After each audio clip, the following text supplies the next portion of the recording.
আপনাকে আমার পরবর্তী প্রশ্ন, যে পশ্চিমবঙ্গে যে রাজ্য সরকার তৃণমূল কংগ্রেস চালাচ্ছে তার বিরুদ্ধে ভুরি ভুরি অভিযোগ আছে।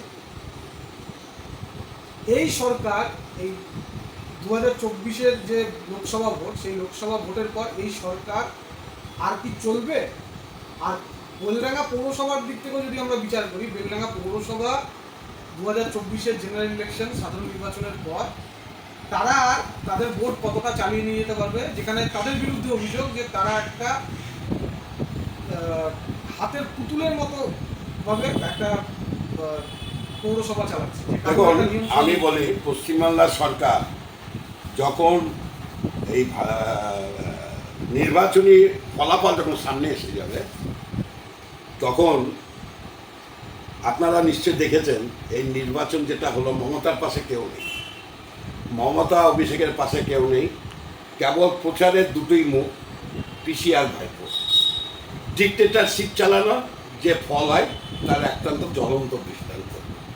গণতন্ত্রীয় দল নয়, লুটেরা বাহিনীর দল, রাজনৈতিক সিম্বল কোনো রকমে আদায় করে ছদ্মবেশে দেশটাকে লুট করছে। এই যে বিজেপি বেশি সিট পাবে, তৃণমূল কম সিট পাবে, এই রেজাল্ট আসার পরই তৃণমূলকে কাউকে ভাঙতে হবে না। একজন আর একজনের ওপর দোষারোপ করে, একজন আর একজনের বিরুদ্ধে লড়াই করে নিজেরা যে গৃহযুদ্ধ করবে, অটোমেটিক্যালি তাসের ঘরের মতন ভেঙে যাবে। আপনারা দেখবেন, আমার যতটুকু ধারণা, তাতে নির্বাচনের 4 থেকে 5 মাসের মধ্যে এই সরকারটা পড়ে যাবে। আর আমার মনে হয় বিজেপির যে আদর্শ, ওই সরকারের মেম্বারদেরকে নিয়ে বিজেপির সরকার গঠন করবে না, সরকারকে বিজেপি ভাঙবে না।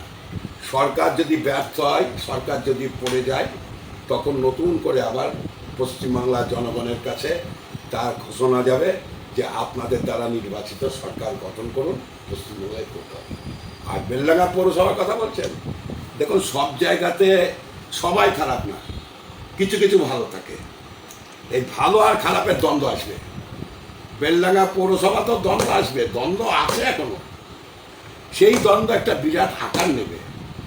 এবং আমার মনে হয় এই বোর্ডের যতটা ম্যাচুরিটি ডেট আছে, ততদিন পর্যন্ত হয়তো তার স্থায়িত্ব থাকবে না।